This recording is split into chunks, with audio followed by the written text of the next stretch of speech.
Is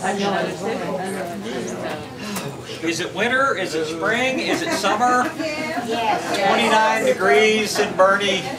29. 3 days later, 99 degrees, 9% humidity. Everybody blame the plants for being a little confused. Yeah. Oh, something else. Bob, I brought you a plant again. This is the same plant you keep repotting for me. And it's about, 9 or 10 years old. Uh-huh. Doesn't need repotting yet. Oh, it doesn't? No, it can grow in that for probably another 2 years. Yeah, the cymbidiums don't really need repotting until they start trying to crawl over the edge of the pot. Looks like it's been, it's not gotten too dry. I would fertilize it a little bit more. It's a little bit light color. Okay. It's hard to feed a cymbidium too much, but I'm glad you brought it. It's something we can talk about. Okay, everybody interested in orchids today? Yes. Come right ahead. How many of you all grow orchids now? How many people have some orchids?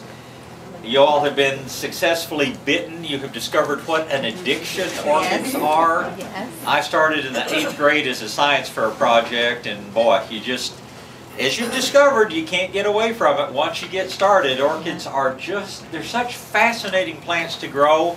They're so easy to grow, and I think that's one of the things that really gets people hooked, is that, we've been told all these years about how delicate and how exotic orchids are. And exotic, yes. Delicate, no. They are not real delicate. In fact, the way that the original big corsage type orchids got introduced to cultivation, a lot of years ago, late 1700s, early 1800s, the aristocracy of Europe were sending plant collectors out all over the world looking for the most unusual and different and exotic plants.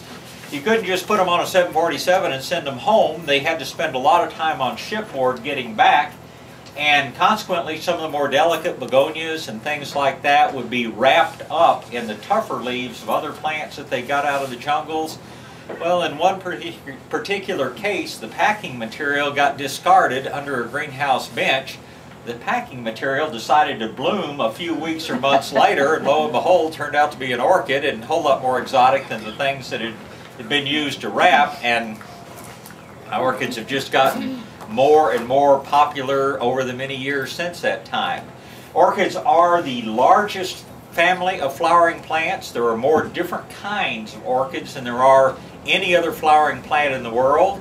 Some of them grow as vines. One of them in particular will grow as a vine up to 200 feet long, and has an edible seed pod, so to speak, or I should say a seed pod of commercial interest. Anybody know what kind of orchid that is? Vanilla. Vanilla. Very good.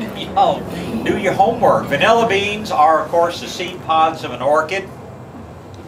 Other orchids grow as kind of bushy plants that may be, 10 feet tall, 10 feet across. Orchids are also come in very tiny sizes. There's a lady named Rebecca Northern who wrote a book on growing miniature orchids. I have seen a number of her plants, and what she uses for pots, I'm not sure if she's still with us. She was a very old lady way back when, but she uses sewing thimbles with a hole drilled in the bottom as pots. And there'd be a full, mature, blooming plant growing in a thimble. The whole plant about this tall. You have to have a magnifying glass to see, but she lived in Wyoming, and I guess with energy prices going up, you kind of downsize on the plants, because you grow a lot more plants if you grow them in thimbles for pots. But it's just such a huge family of plants, and they are, absolutely fascinating things. I have seen orchids coming down from backpacking up in the high country of Wyoming. You come down past the snow line, the snow is there, it's melting right here, and 5 feet further down, here's some little terrestrial orchids coming up out of the ground, coming into bloom. So orchids grow in a wide range of climates. We have over 40 native orchids here in Texas that grow in places like the Big Thicket. I've found 2 different species growing on my ranch up outside of Bernie.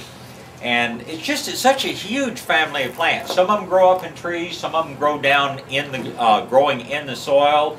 Many of them come from the tropics, but some of them come from very cold climates. They occur on every continent on Earth except the Antarctic. So it is indeed a huge, huge family of plants. So it's hard to really generalize until you specific care instructions for all the orchids. So you need to know a bit about the specific kind of orchid that you're interested in growing. Not all of them grow well here in Texas, but a large number of them do. Things that are appealing about orchids, not only are they really pretty tough, hardy plants, but the blooms last a long time. These Phalaenopsis, the individual flowers, you can usually expect to last for 6 to 8 weeks. You see how they put out a spike with blooms and buds, and then the spike branches further down and puts on more blooms and buds. I have a friend that has a fairly good sized Phalaenopsis growing in a hanging basket. He said the plant has not been at a time that it didn't either have flowers or buds on it for about 6 years now. Come on in. So they can live and bloom over a very long period of time. Some of them are very bright light plants. Some of them are very plants that will grow with less light. It's just a matter of figuring out really what kind of plants you like as far as the kind of orchids you're going to grow. I will tell you they are highly addictive, as many of y'all have discovered. It's just you start with one and you just can't stop. You just get more and more and more. The fellow who introduced me to orchids was a physician up in the Dallas-Fort Worth area. First time I ever went to see him, he just built a greenhouse about half the size of this seminar area for his wife's African violets. And he had one little table over in the corner where he had the beginnings of his orchid collection. Lived right around the corner from my grandparents. When I went back to see him the next year, went out to his greenhouse, his wife had one little table for African violets. The rest of the greenhouse was filled with orchids. Went back a year later, he built a second greenhouse, no African violets in sight. And then he built a third greenhouse and where he had no backyard, all he had was greenhouses full of orchids.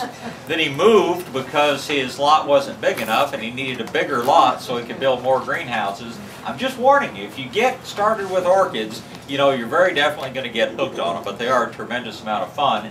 And because they are such a big family of plants, if you get tired of growing one type of orchid, you don't have to switch to a different kind of plant. You can just find a different kind of orchid to grow. But the secrets to growing orchids well, you need to know what kind of material to grow them in, to pot them in, and you need to know basically about how much light they need. Other than that, they really are very easy.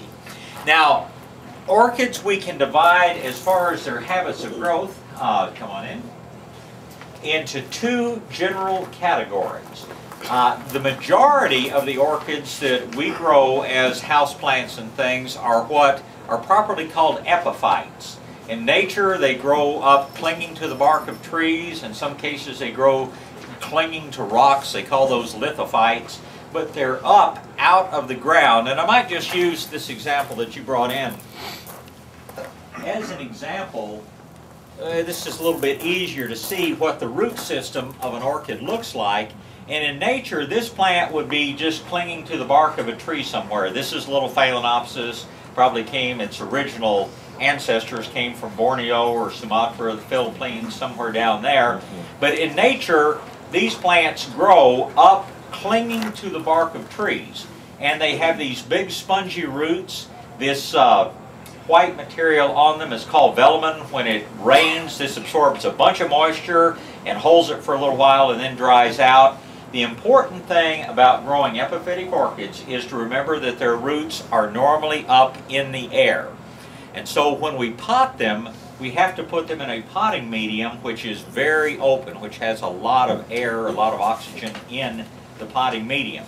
You take a plant like this, and we'll talk more about this in a minute, but if you put a plant like that in potting soil, pretty soon you're going to have a dead plant because those roots are going to rot. So your epiphytic type orchids